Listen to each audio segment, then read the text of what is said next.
Hi, Derek Rasper. I'm with the Upper Fox Wolf Demonstration Farm Network, here with Chris Pollack of Pollack-Vu Farms. We're just taking a quick look at his cover crop grazing that he's got going on behind us. Chris, do you just want to do a quick introduction of kind of what you got going on here?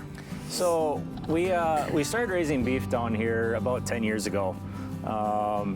And like everything else, if you can come up with a cheaper way to feed some animals, more power to you. So originally we just got like about 3 acres of pasture up here next to the buildings that just wasn't fit for a row crop.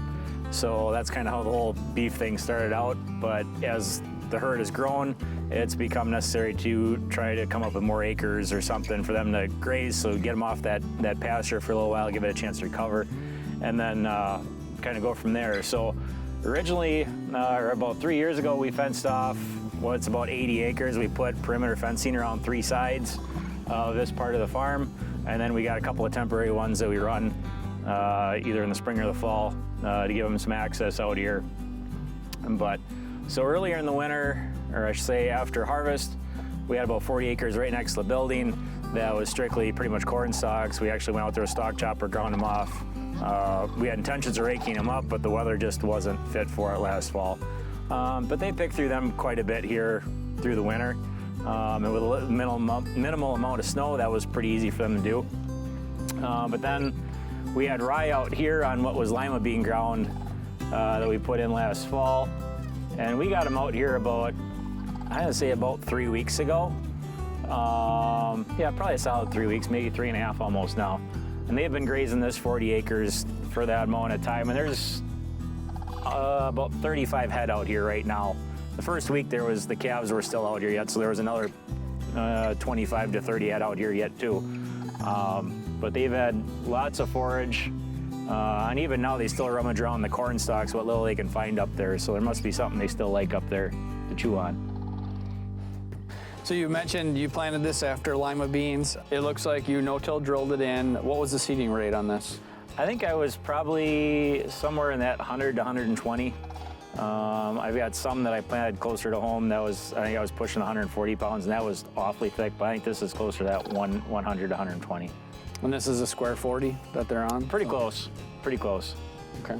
Yeah, you mentioned, so we're trying, with this setup, we're trying to extend the grazing season so it gives your pastures some time to rest in the spring, gives you some fall forage depending on how we set it up.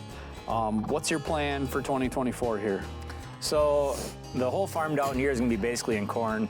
Closer to the buildings is going to be in corn silage. This back here will be grain corn. So my intention is that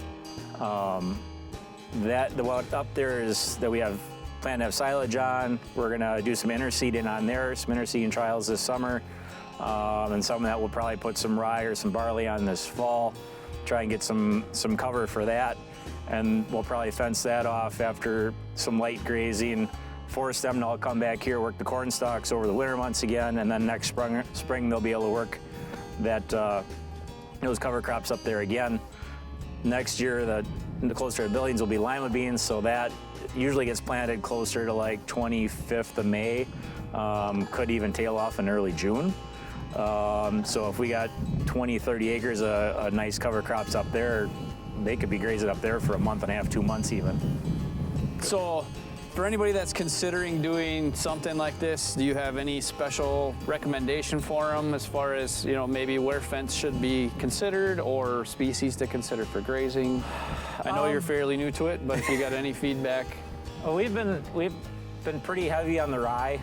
We've been growing our own for seed, and we actually have some left over. And rye, usually you get some kind of quick growth in the fall relatively compared to like wheat. And it survives the winter, so you get some nice spring grazing. But yeah, like some of the other rye that's here right now it's knee high or even a little bit better. It's starting to boot out already for this time of year, which is very early. But they've been, like I said, they've been pretty much living on this for the last 3+ weeks. And they've actually been putting some weight on. They were a little bit thin when we put them out here, but they've been putting some weight on, even in that short amount of time. So there's some good energy in it. In the future, maybe throw a little clover or something like that in there. I don't know how much growth you're going to get, but having a legume thrown in there may get a little bit of nitrogen out. It wouldn't hurt either. Perfect. All right. Well, thanks for your time, Chris. For more information, check out Upper Fox Wolf at our website or any of our social media links.